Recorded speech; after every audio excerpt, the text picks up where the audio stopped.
evening, everybody. And I notice that participants are streaming into the room as we speak.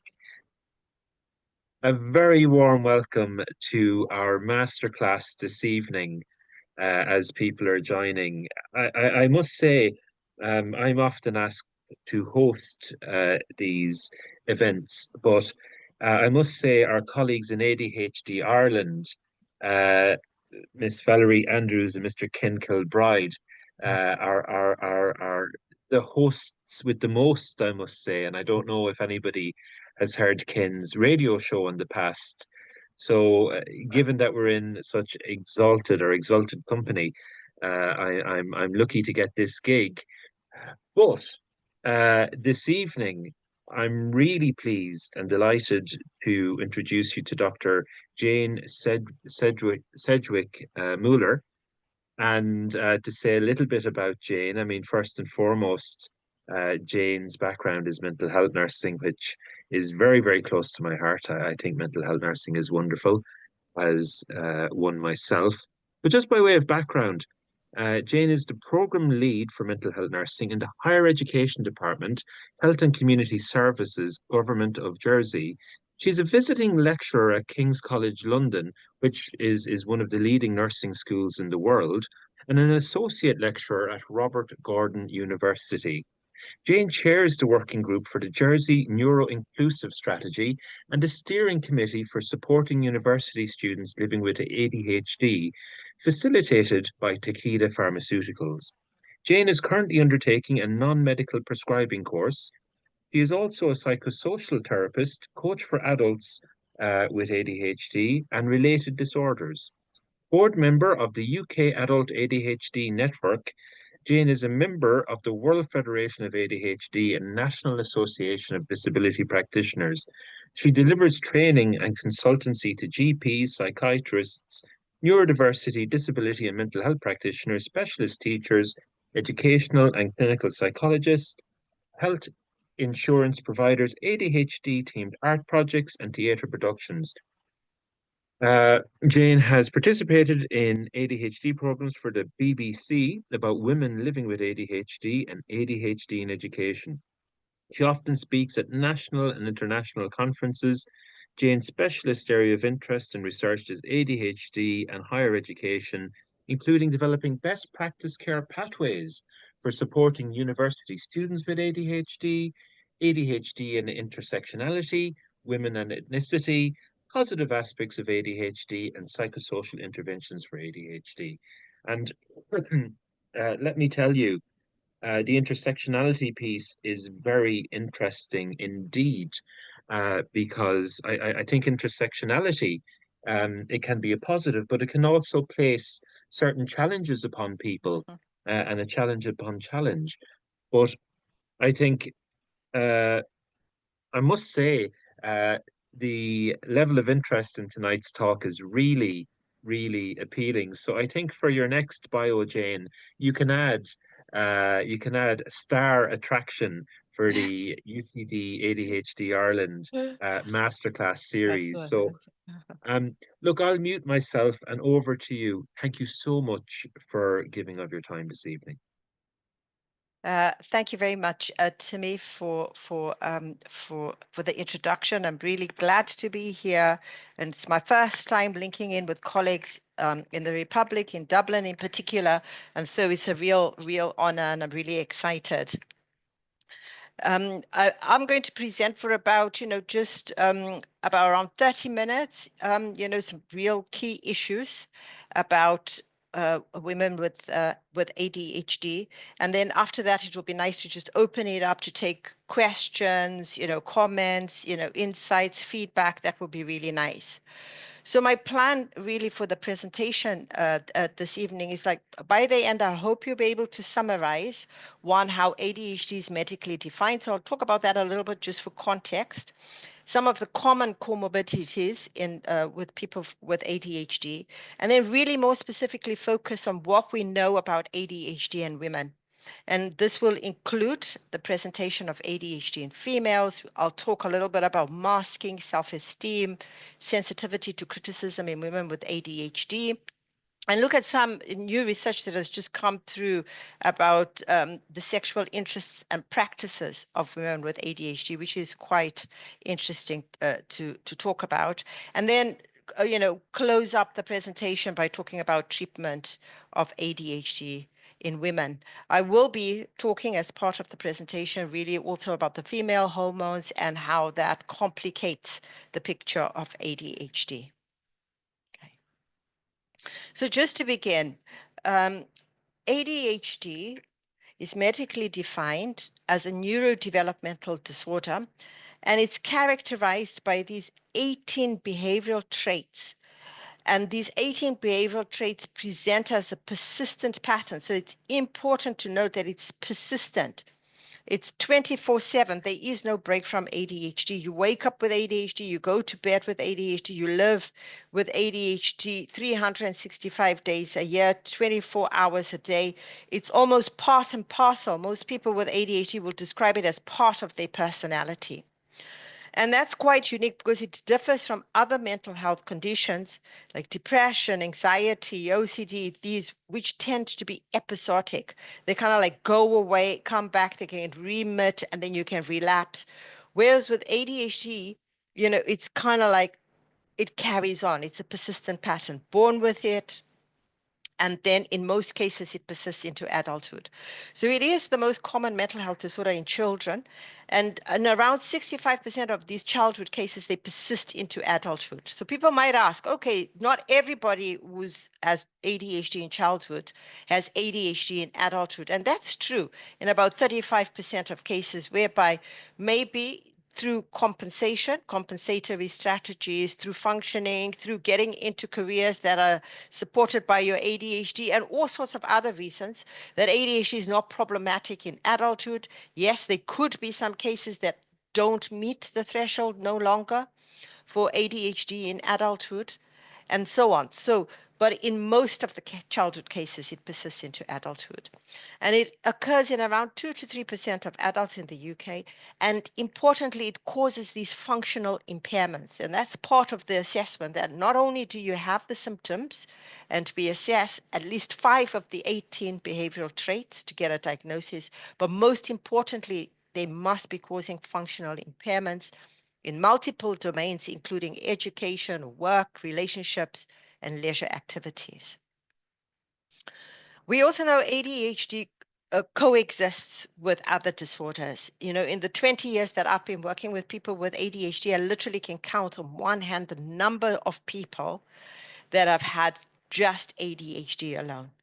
And this is on one hand. In the 20 years of my career, ADHD has come along with something else, most commonly specific learning differences like dyslexia, dyscalculia, dysgraphia, or developmental coordination disorder, also known formally as dyspraxia, autism spectrum disorder, and anxiety is almost a given. It just comes along with ADHD, but also there's other mood problems around depression, gender dysphoria, personality problems, eating, addiction disorders, And also what's important to note, when there is autistic traits as part of the ADHD, it can also impair their social communication, both in females and in males. This is also a nice way of thinking about ADHD. If you want to summarize it, right?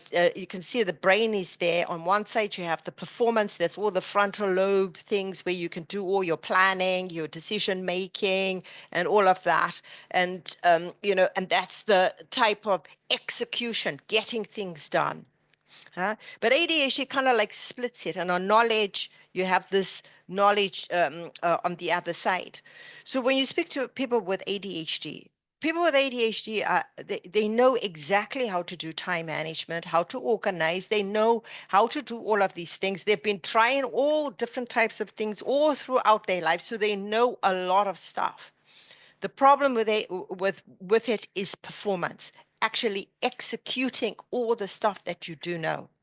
And so sometimes we conceptualize ADHD as a performance deficit disorder. Okay. There are also some real positive aspects in ADHD. These are just some examples. There's many more than this. Certainly the hyperfocus, people with ADHD will tell you that's a gift that they have. But the hyperfocus tends to be on things of self-interest, things that you are interested in. And it's very important that when you're working with young people and you're thinking about careers, or even with adults, like focus on the subjects you like, focus on the career that you would like, do the things that you are really interested in. Because if you do that, one, you can capitalize on your hyperfocus. Two, you tend to become really good at it because this is the thing that I'm really, really interested in. Right. People with ADHD also tend to be motivated by short-term deadlines.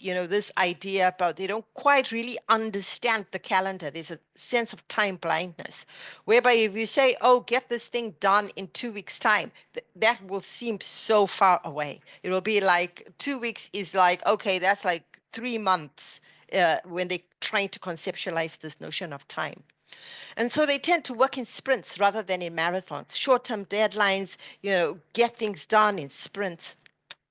They do really well in fast-paced environments with high levels of stimulation. Obviously, the willingness to take risks, being spontaneous, flexible, all really positive things. The relentless energy and drive, enthusiasm, really energetic and bubbly and gregarious, can be really useful ways of being in certain professions, certainly. The optimism, the glass is always half full rather than half empty, do well in a crisis. And indeed, the creativity and the creative ideas, the thinking outside of the box, the divergent thinking. These are all positive things about ADHD. Okay. So now I really just want to really focus now on what do we know about women with ADHD, which is really what this presentation is all about. So I'm going to go into that now in more detail. So the first thing we do know, ADHD was thought to only occur in boys. This is only about 10 or 13 years, 10 years ago, really, when we started understanding ADHD in adults, where we also started understanding that ADHD doesn't only occur in boys. It's not a naughty boy syndrome. It also occurs in women and girls. So we are only just understanding the presentation of ADHD in women and girls right now. Okay. What we know as well is that in children, for every 5 boys that is diagnosed with ADHD, 1 girl is diagnosed. So that kind of like raises some questions, right? Like what's happening in childhood? Why are these girls being missed? And how are they being missed? And why are they being missed? Right? Because what's also very interesting is when these girls grow up, when we move into adulthood, we start to see one-on-one diagnostic rates. So the numbers kind of like even out. More women, more adult women coming forward for a diagnosis in adulthood. So there is certainly something that's going on with girls with ADHD. Maybe they have a different presentation. Maybe when a girl is presenting with symptoms of ADHD, she's getting labeled with something else, being diagnosed with something else. So we don't quite understand what's happening as to why the rates are so different in childhood than they are in adulthood, where we see almost an evening out of diagnostics with ADHD. I mean, there's a multitude of reasons as to why that could occur. Some of them could be about the way that ADHD really presents in females and in women. We know there is a different presentation. We know that women are likely to have more internalized symptoms or more internalized coexisting conditions with the ADHD. And some of them are here. For me, it's on my right-hand side where you can see them, women with ADHD in the middle, and some of those coexisting problems around the ADHD, which can really complicate the picture. For ADHD, we know that women tend to be diagnosed more with anxiety and depression. But now that we're starting to understand ADHD, maybe some of these women who are being diagnosed with anxiety and depression indeed have ADHD. Also things like chronic fatigue syndrome. Maybe when it's presenting in a female, we really need to start thinking about, could the underlying condition here really be ADHD. We also see ADHD occurring with things like chronic pain, with migraine, with menstrual dysphoria disorder, premenstrual stress syndrome, gender identity disorder, eating problems, postpartum direct. So we see these internalized types of presentations when women are presenting and coming forward. And often people, when they're presenting, they're going, these are my issues. These are the problems. It's not that I think this is ADHD, or it's all of these multitude things. And it's up to the professionals now to start unpicking the picture and start doing a comprehensive assessment. So, for example, I would assess for everything. If I'm doing an assessment, I certainly screen for and try to screen out things like the mood problems and all of these, to really try to get to the bottom, to understand whether what I'm seeing in front of me really is ADHD. Now, this differs a lot from males would tend to have more externalized coexisting disorders. So more drugs and alcohol misuse, more antisocial conduct type problems. We also see more hypertension and obesity and type 2 diabetes in males with ADHD. What we also know about women with ADHD is symptoms of ADHD usually either trigger or become more acute or more prominent during life transitions.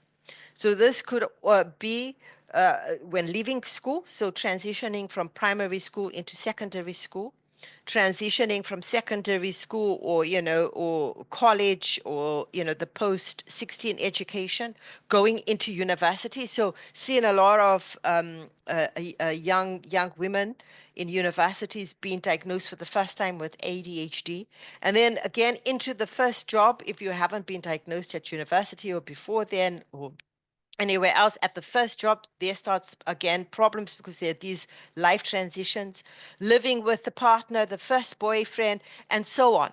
So it's at these prominent transitions where we start to notice that women with ADHD, or the symptoms start to become a lot more acute. There's also another big complicating factor with females with ADHD in terms of experiencing more trauma across the life. And I mean, this is not only in relation to ADHD, this is in relation to being a female in general, more likely or more at risk of experiencing trauma, whether that's physical, psychological, emotional, including bullying, whether it's in person or online. And therefore, trauma as well is another thing that can complicate the picture of ADHD. And it's almost like a chicken and egg thing. Which one comes first? Is it the trauma? Is it the ADHD? It's really hard to tell, because also there's lots of research about people who've experienced a great deal of adverse childhood experiences exhibiting symptoms that are very related to ADHD. Okay. Again, we also know that female hormones, right, in particular, make the experience of ADHD really different from that of males. So female hormones here, the ones I'm really focusing on, and what we are understanding now is in particular estrogen. And it can complicate the treatment of ADHD. And I'm going to go into that. It's going to keep popping up when I get to the treatment section and so on. But what we know that these hormones, the role that they play is often underestimated. Right. And again, these must be also linked to, the phase of life development for females. So maybe girls, because they haven't hit puberty, maybe they are more able to, the ADHD hasn't yet popped, until puberty, maybe in adolescence, when, the female starts to have her first menstrual episode, start to see that, okay, there's changes in hormones there.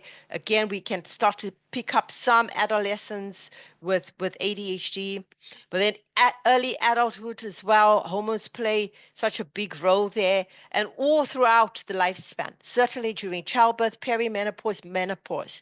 So again, we're seeing a lot of women in menopause coming forward for a diagnosis of ADHD.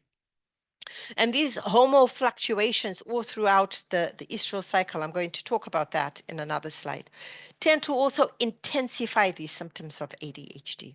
And it can make ADHD feel like a roller coaster ride. But I'm going to talk about that a little bit more when I come into talking about treatment. And then you can see what I'm saying when I show the graph.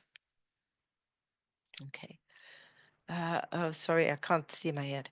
So again, like in perimenopause and menopause phase, these are periods in a woman's life that are characterized by these declining levels of estrogen. And why that is particularly important in ADHD is that estrogen and dopamine almost are in sync with each other. I always say estrogen and dopamine are in a long-term relationship. They first met when the girl transitioned into her first menstrual phase, and then estrogen and dopamine fell in love, and they've been in love ever since. But it's at these phases now when we start to see declining levels of estrogen. And the role that they play is if there's high estrogen, there's high dopamine. If there's low dopamine, there's low estrogen or low estrogen. And again, I'll come to the estrous cycle when I talk about treatment to explain that in a little bit more detail.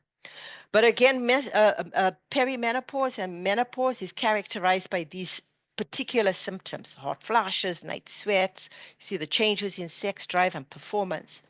And it's these problems now with sleep, with low mood, with problems with memory and concentration tend to be made worse by the presence of ADHD, right? And that's really important because, again, these are the phases in a woman's life where we really got to start reviewing the treatment plan and thinking about treatment. But I'll talk more about that later. Okay. So we also advise women with ADHD to really purposefully track any changes in symptoms so the treatment plan can be adjusted accordingly. Okay. Let's go on. Oops. Oh, right. Okay. Also, what we know is that women with ADHD tend to mask symptoms. So that could also be a reason why it's harder to pick it up when they are younger. And maybe in adulthood, masking is just like, oh, I can't be bothered to do this anymore. It's tiring. It can cause fatigue. Masking requires a great deal of effort. But some of the things that we notice in women with ADHD, they mask by being overly quiet or really careful about what they're saying to others. So they really think and take time to say things. They also use a lot of energy to listen. And a lot of energy is put into that and to pay attention during conversation so I don't miss anything, so I get everything. But already you can see that this requires a great deal of effort. They also tend to copy the behavior of others in social situations. So looking around, seeing how people are behaving, and then kind of like behave accordingly. And responding to others, to other people in ways that are expected. Again, maybe this is through mimicking, through copying behavior, rather than how they are really feeling inside. Right? They also tend to suppress their restlessness and anxiety and the fidgetiness. Or alternatively, it goes the other way, where they start to become really more obsessive. So checking things over and over. So sometimes you may think there could be some obsessive thinking going on or some OCD type behaviors going on, whereas that could just be masking ADHD symptoms. So they're going to be checking things over and over, excessive tidiness and cleanliness, everything in the right place, don't move anything, and almost have this kind of like perfectionist trait. We also know women with ADHD are very self-critical as well. They've got a lot of self. They feel that they need to be achieving things and doing things, and if they don't, they almost can punish themselves. How can you not be able to do this? This is so simple. So again, we see these internalized ruminations and symptoms in women with ADHD. Right. Women with ADHD also often think of their ADHD. So this is when, they don't know that they have ADHD, right? But they always characterize whatever is going on as a character flaw. There must be something wrong with me. Why can't I do these things? Why can't I do that? Why can't I just do simple things like other mums can? Other mums are really good with the kids. Why am I not? Other mums can do this and that. Other people can do that. I can't. There must be something wrong with me inside. My character is flawed. And this can also impact self-esteem in a negative way. Also, other people tend to blame the woman for their ADHD. It's like, stop, yeah, why don't you just try harder? I mean, this is really simple. I mean, the letter on the site there, you haven't took it to the letterbox, but it's so easy. Why don't you just take the letter, put it in your bag, and go and put it in the post? So you find that these simple things. Oh my gosh, you haven't taken out the laundry from the thing, but this is so easy. Anybody can take the laundry. How can you forget to take the laundry out of the washing machine? Who forgets to do that? So there's always this notion about try harder, stop messing about. But all of these things can also strengthen these feelings of being flawed. So no one with ADHD can just act or be normal through willpower or just by getting on with it. Because if we come back to what I said earlier, ADHD is a performance deficit. I know all of these things. I know how to empty a dishwasher. I know how to empty a washing machine, but I just never just get there to do it. And it tends to manifest in these simple things, everyday life. Okay. Women with ADHD are often also very sensitive to rejection and criticism. And this is commonly known. So some people may understand this as rejection sensitivity dysphoria. And this sensitivity, particularly pronounced in females, can make very simple, even very neutral, constructive comments or feedback feel like a great deal of criticism. And the reaction to these comments can be so strong that others are bewildered. So we kind of like see some of these issues in the workplace where the supervisor, the line manager, the head of department just said, oh, you haven't done this again. And then bursts into tears, runs off to the toilet, and the manager's left standing there thinking, oh my gosh, what did I say? Did I say something? Did I say something wrong? So again, when we're coaching employers, we always say, make sure when you're giving feedback that you come with the feedback first in a positive way. These are all the things that you're doing well. And I think you can do this a little bit better rather than you haven't done this, you haven't done that, because constantly 24/7, women with ADHD are ruminating about all the things that they haven't done.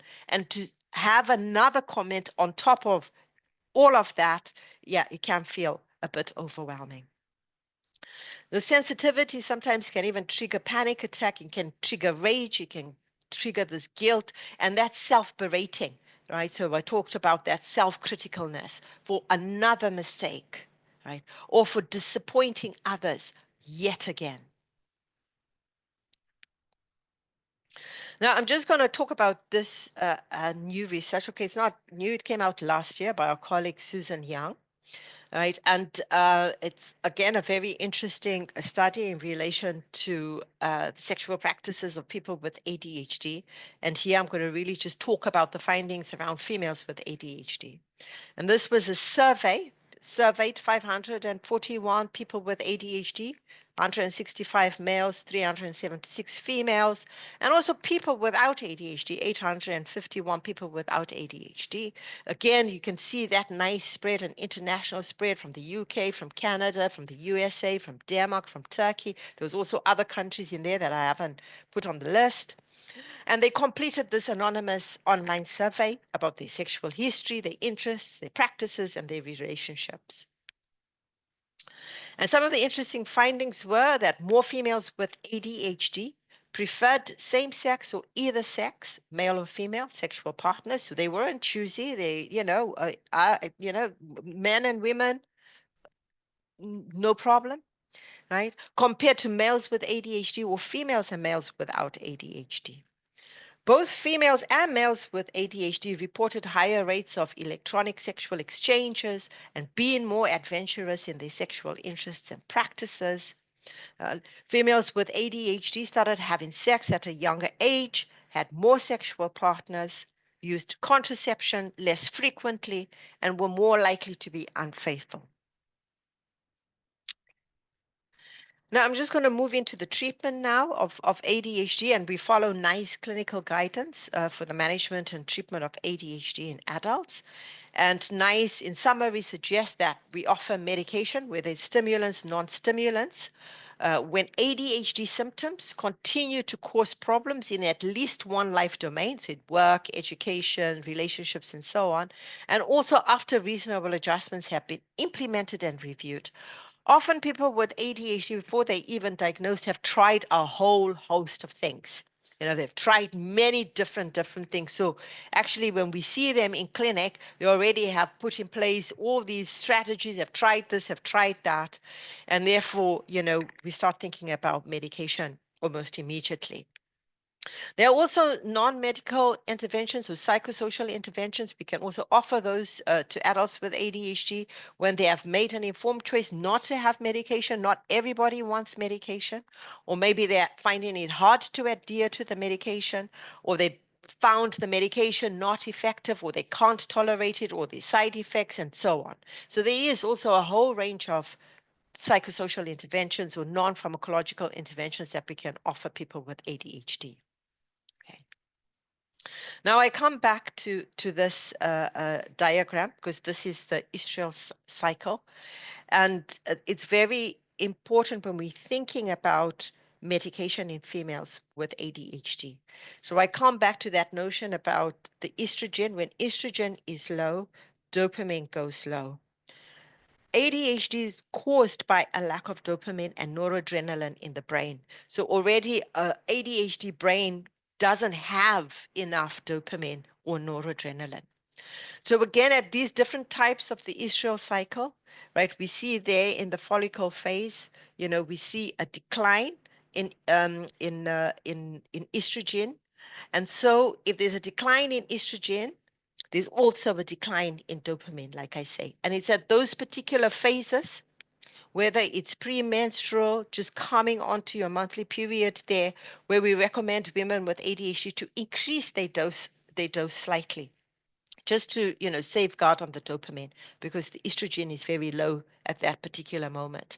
And then you can go back down on your medication once you hit kind of like your ovulation and so on. So it's at these different phases, certainly into perimenopause and menopause, we tend to increase medication then as well.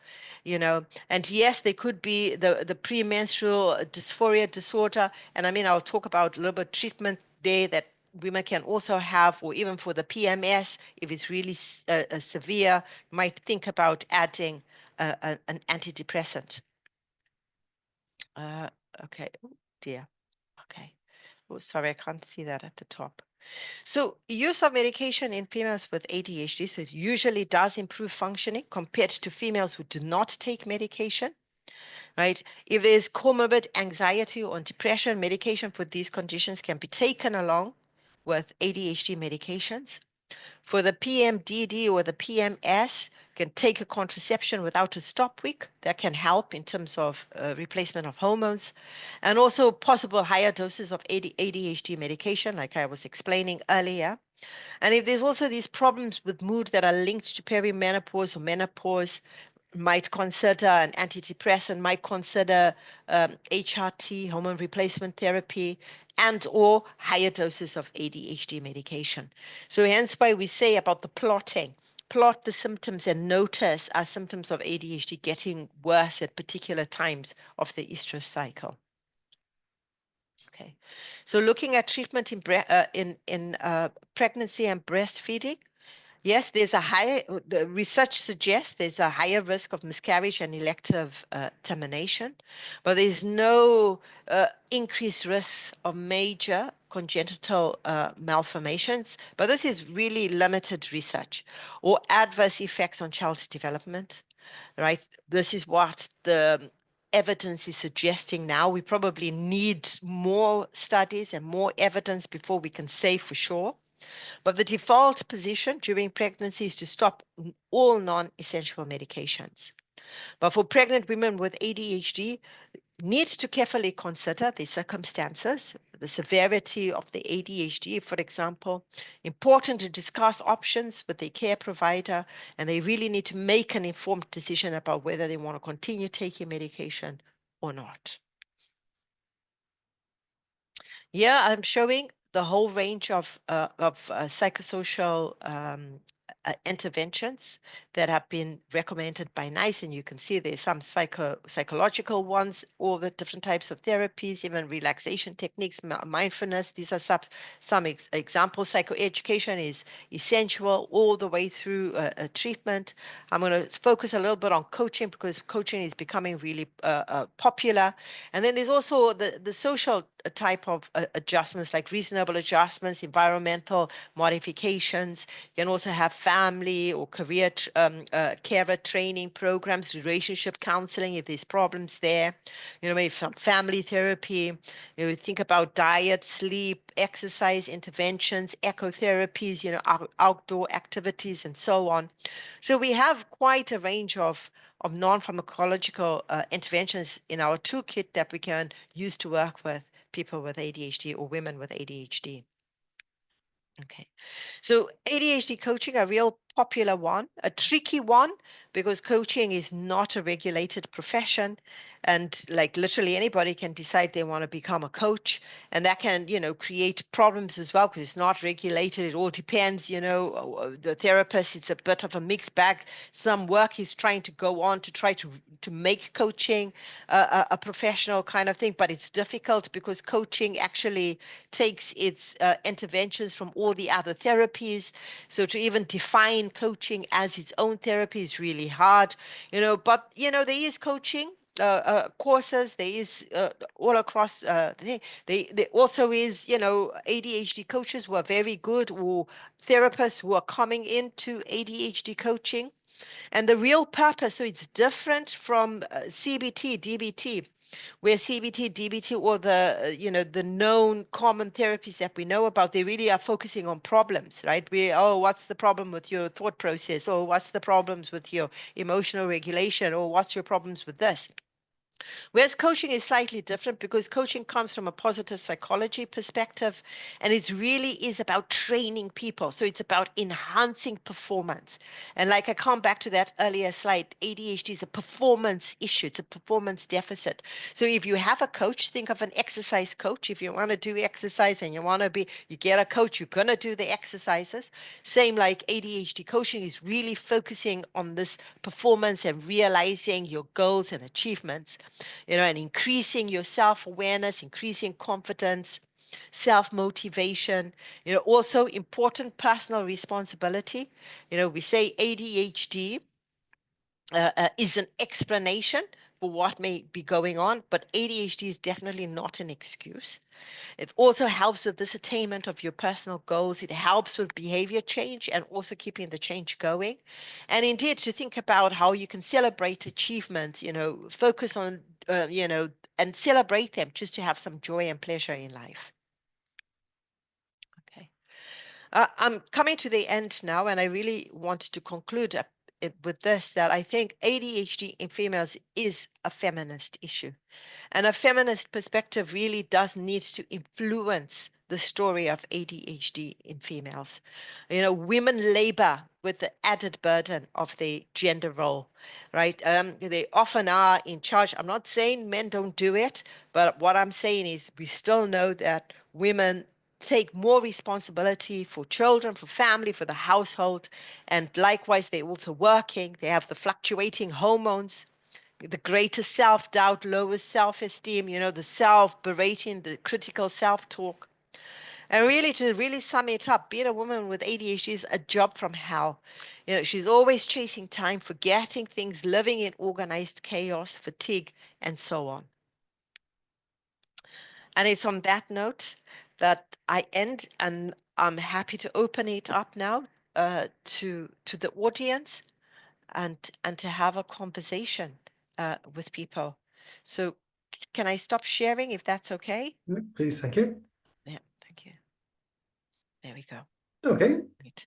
Thanks very much for that, Jane. That was a very interesting and comprehensive view of not only ADHD, but the interaction and the engagement for women. Normally at this stage, I'd go and ask loads of questions myself while we get questions in, but there's actually loads of questions in already. So let's go straight to the questions that people sent in because they're much more important than the ones I come up with. Okay. Just going back to the very, very start, there's a couple of related questions, I think just in terms of an outline. And the first question is from an anonymous person. So, why is ADHD deemed to be a mental health condition if it's to do with how the brain is hardwired? Okay, so if we think about the diagnostic manuals for psychiatry, like the DSM-5 TR, for example, it's a diagnostic and statistical manual for mental disorders. If we think about the ICD-11, the part about it's about mental disorders. And when we think about mental disorders, there's many different types of mental disorders. Right, and we can even group them, and we can group them, and they're in clusters. Like we have the mood disorders, we have psychosis, we have, the OCD type disorders. We have so many different types, and one of them is neurodevelopmental disorders. So it is one of the categories within these categories of mental disorders, and hence it's a mental health condition. And it's also mental health because it's in the brain. There's something about the brain that is, in terms of the dopamine and the noradrenaline, that there's not enough of that. So there's a whole neurobiology as well around ADHD. And importantly, ADHD responds to treatment. And the treatment is with psychiatric medication. Right, so psychostimulants are a group of psychiatric medications. And that's why ADHD is also a mental health condition. Okay, thank you very much for that. Just an interesting question comes in from Katie. And again, just when we're doing talks, I sort of mirror what she was saying. And you were talking about hyperfocus being, not saying a superpower, but an extra ability. And he says, doesn't hyperfocus need to be managed? It can be super exhausting. Yes, it can be super exhausting. And yeah, people with ADHD will tell you that it is, right? It's a bit of a devil and an angel at the same time. It's both good and bad. Good in the sense that it heightens work productivity. If you're really interested in something, oh my gosh, you really go for it and you can really achieve a lot. And you can really become an expert at whatever it is you are interested in. So that's the whole good thing about hyperfocus. And there's the creativity, and you go. And when you speak to people with ADHD, they can hyperfocus on their thing for self-interest for hours and hours, if not days. And then that links in with the fatigue. Now, so it's also tiring to be able, hyper focusing in that way. It really just burns you out. So we always try to work with people with ADHD. It's a very difficult one because they say if I break my hyper focus, I don't come back to it. So it's kind of like really challenging there, because we always say try to take a break, right? It's just like, no, the minute I take a break, that's it, it's gone. So what we suggest is have everything around you, because also they don't eat, don't drink water, they don't, because you're in this world. So we say just make sure you have something to eat nearby, you have your water nearby, you're hydrating, you're eating, so at least while you're working, you're drinking some water, you're having cups of tea, you're eating something, and just make sure whatever it is you are doing with your hyperfocus, that you're achieving something that's going to make you feel that you've done something worthwhile. So it's very hard, right? Like I say, it's a bit of an angel and a demon. It's a bit good and bad and very difficult to balance. But that's the advice that we give. Cool. Thank you very much. Just a bit, Valerie, yeah? Can't hear you? Is that better? Yes, there we go. Yes, sorry, beg your pardon. Yes, that was really, really good advice there, Jane. I'm going to go on to another question from another Katie, who asks, could there be a link with Ehlers-Danlos syndrome like ASD has? That would possibly explain the CFS and menstrual and inflammation symptoms.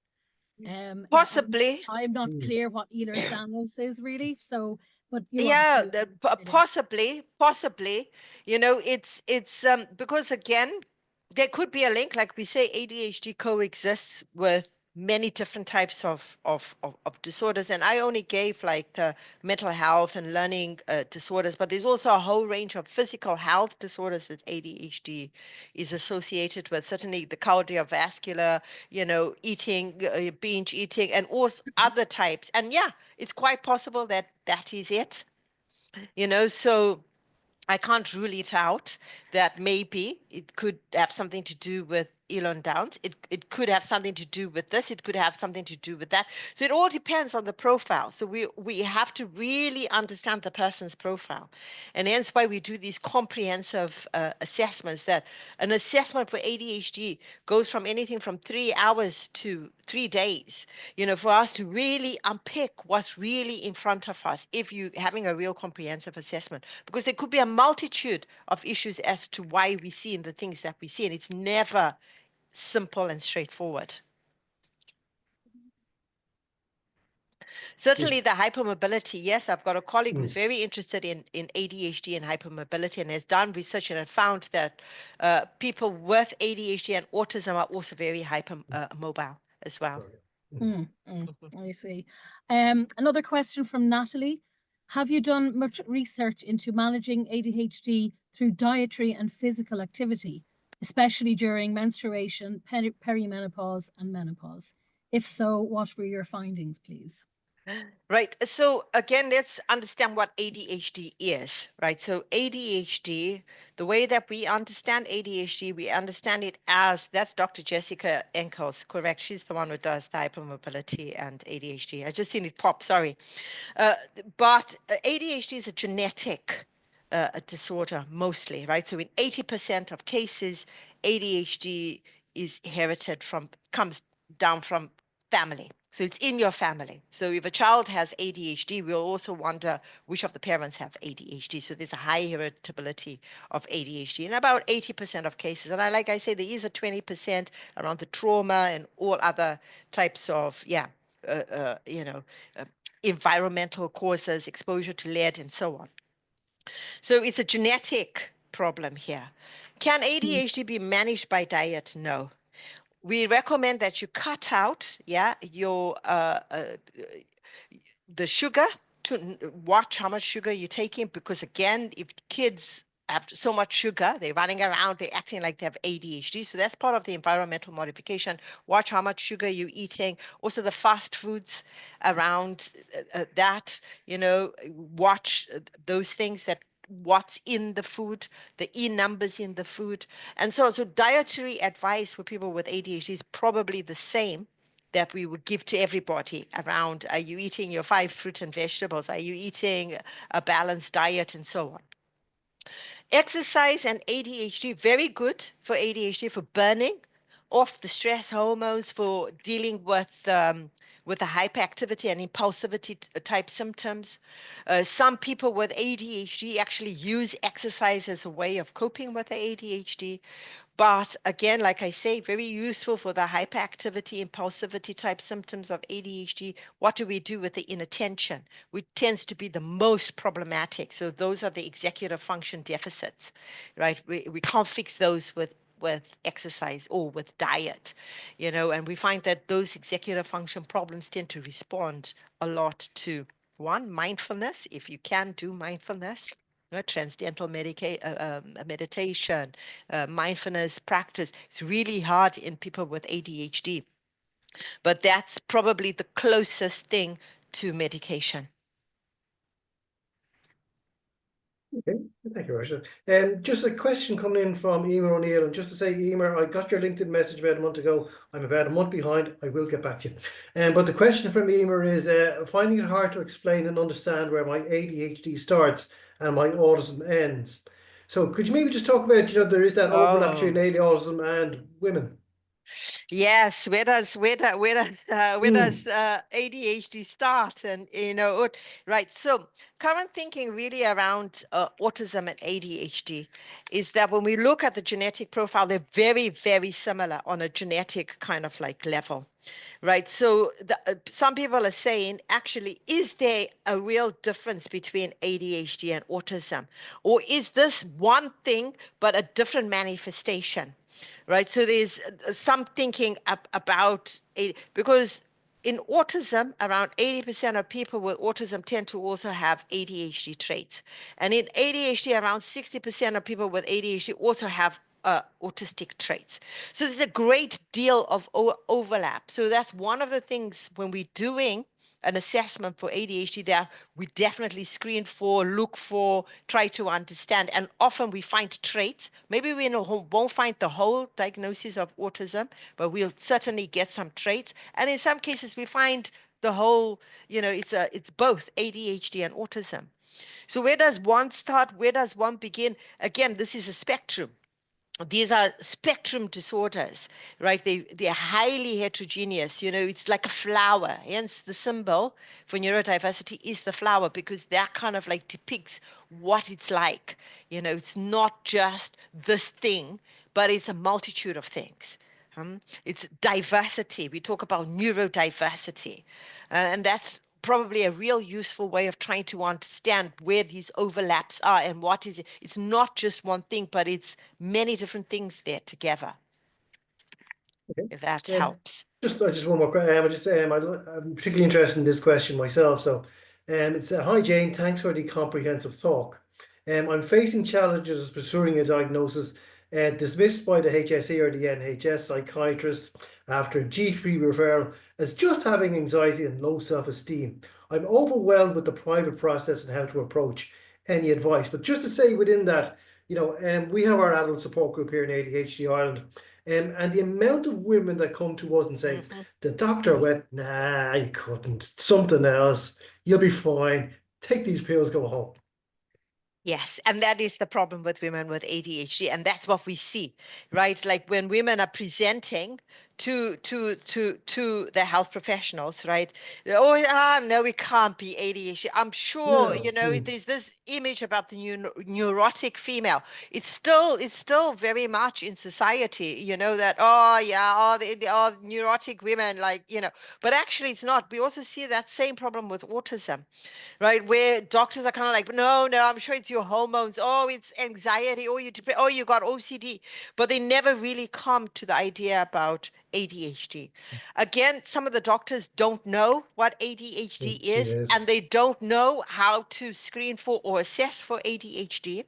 So it could also be something to do with the skill and the knowledge of the professional that is actually you seeing and is in front of you, or may not actually believe that ADHD exists, because there is people who actually say, oh, these are behaviors, you've created this whole thing about ADHD, it can't be, or what the hell is this? So there's also a lot of stigma and misunderstanding about really what ADHD, especially in females. So I come to that. So often what we say, there's lots of screening tools that you can actually screen. You can do a screening for yourself, right? Yes, if the GP that you were seeing is one of those GPs who doesn't believe, and we tend to see this a lot in GPs where they don't believe in ADHD or don't believe women have ADHD or just do not have the skills to understand ADHD. Yes, a lot of people are going down the private route and seeing, private psychiatrists because they can't get referrals or they can't get access. So access to ADHD screening and diagnostic assessments is a minefield. And where we at right now, we are in a crisis situation. We actually are so overwhelmed. We never anticipated what Pandora's box was going to, when we opened the box, what was going to pop out of Pandora's box. And actually now there's an NHS task force, we literally do not know how we're going to resolve this crisis, but we are in a crisis state when it comes to the treatment of ADHD in adults. I don't know whether we have a couple of minutes to go. Valerie wants to get in there. Yes, moving away from the kind of clinical end of things, there were a couple of questions regarding interpersonal relationships. One guest asks, how do you cope with friends not understanding and then them thinking it's not a big deal?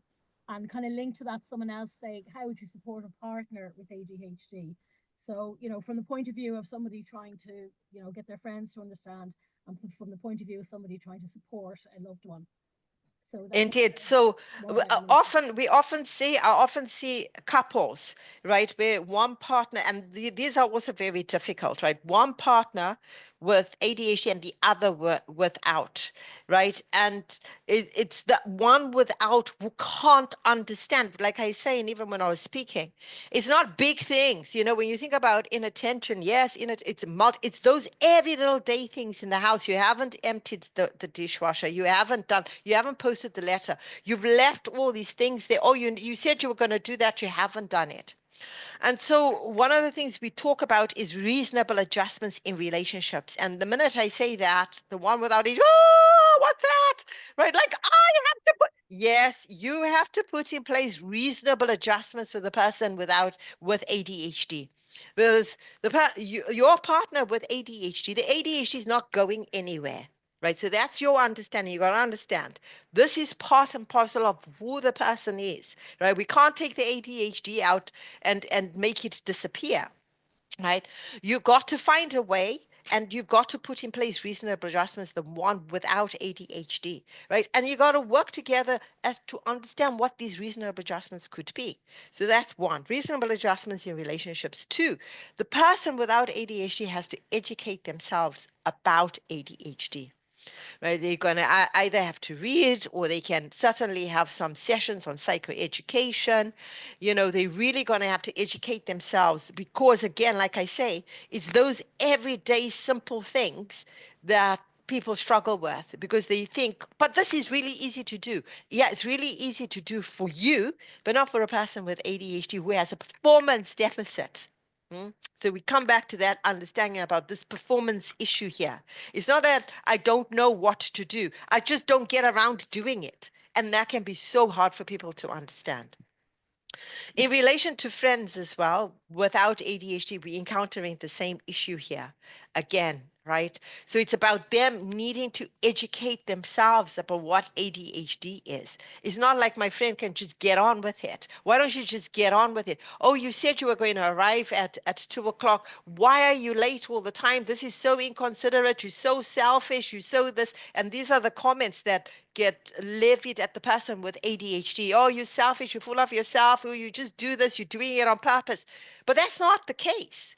So we come back to that notion about the performance deficit. So friends, if you want your friend to turn up at 2:00, tell them we are meeting at 1:30. And then they will turn up at 2:00. So again, we've got these strategies. It's even with relatives. We say, okay, fine, you've got a loved one with thing, and they're always late. They're always this. So why do you tell them the exact time that they need to come? Why don't you just make it earlier? Tell them you come at 1:30, right? And then they'll turn up at 2:00, and it's no problem, right? Okay. And so it's for the ones without ADHD to learn to educate themselves to understand what their loved one is going through. We're just coming up to 6:00, so we do need to wrap up. But could I just ask you one last question? Yes, sure. You may not know, but in Ireland, we're having a general election tomorrow. Oof. Yeah. What we're finding is that there's 6 or 7 clinics for adults with ADHD in Ireland. And they're currently underfunded, they're currently understaffed, and they're overwhelmed with demand. Some of them have now stopped taking new referrals from GPs. We're putting the case forward, and because women get diagnosed later, that this is a gender issue. As you said in your closing remark, this is a feminist issue. Should we be storming the streets for the general election? Yes, ADHD in absolutely. women. Oh, totally. Oh, totally. So one of the things I suspect going forward, we're thinking about this crisis, we can't have ADHD as a specialist only service. right? Yes, we may need specialists or specialist service to deal with complex cases where there's, multiple comorbidities, there's health issues, and to provide things. But I think ADHD can easily move into primary care, it can easily move into secondary care, it can easily be dealt with in education, right? Because again, we're coming to the spectrum, right? Not all ADHD is severe and serious.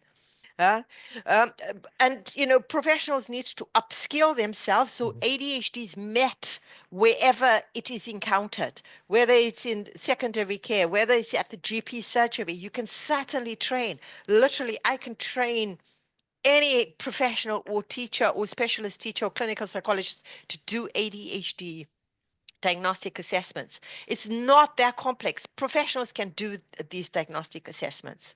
It's only that they haven't had the training and, they don't know how to do it. But it can literally, if we embark on a massive training spree and train all of this, I think that's one way of dealing with the crisis. To keep thinking that we're going to get the funding and we're going to get the staff and we're going to get the resources for specialist only services for ADHD.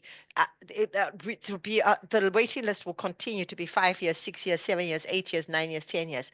We've got to think of a different way of providing services for people with ADHD who are suffering in their day-to-day life. And you can train people, have ADHD in primary care, in secondary care, in schools, in places, in universities, my area of expertise.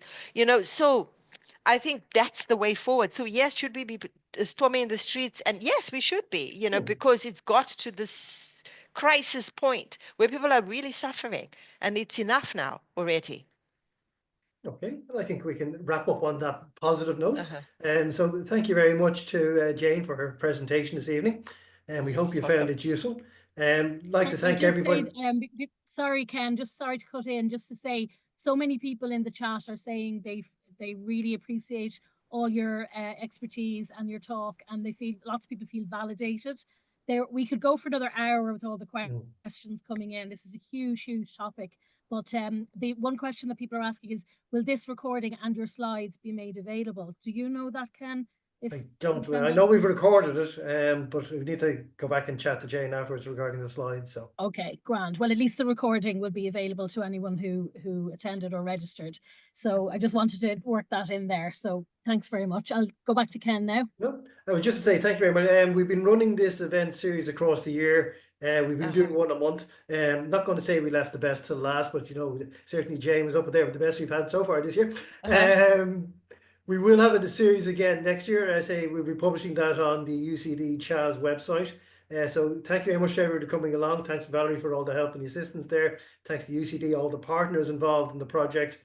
And we look forward to seeing you again next year. And if we don't chat to you before then, happy Christmas and a great new year.